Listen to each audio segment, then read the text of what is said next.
بص معايا كده على اخر ابديت لواجهه ايفون، هتلاقي فيه الجلاس افكت او التاثير الزجاجي زي ما انت شايف كده. تعال اقول لك ازاي تطبق الافكت ده على الفوتوشوب وازاي تستخدمه لاي تصميم عندك. يلا بينا.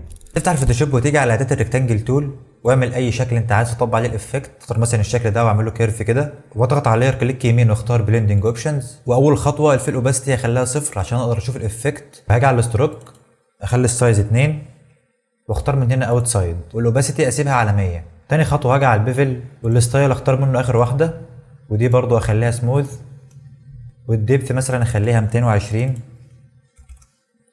والسايز اخليها 2 مثلا ودي اخليها 4 والانجل 120 ودي اخليها 30.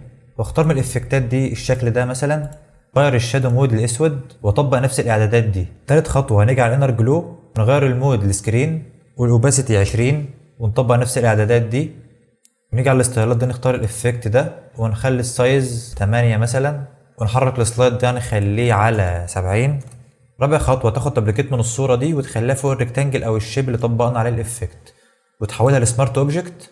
وتيجي على فلتر واختار بلور جوشن بلور وخليها 4 مثلا واضغط اوكي. افكت البلور مش هيظهر معاك لان الريكتانجل الفيل بتاعه صفر، فهنيجي عليه ونخليه 100 تلاقي الافكت بدا يظهر معاك كده. خطوه اخيره علشان تكون واقعيه اكتر، تعال على فلتر واختار فلتر جاليري ومن ديستورت اختار جلاس. هتلاقي الافكت ده معاك، حاول تظبط فيه براحتك واضغط اوكي. هتلاقي الافكت اتطبق معاك هنا زي ما انت شايف. تقدر تحرك الافكت في اي مكان في الصوره هيتطبق معاك عادي، وممكن تطبقه كمان عليه تصميم سوشيال ميديا زي ما انت شايف. النسب بتختلف على حسب الحجم والطريقه بتختلف على حسب الشخص. ولو حابب تشوف تريكات تانية زي دي ما تنساش تعمل فولو.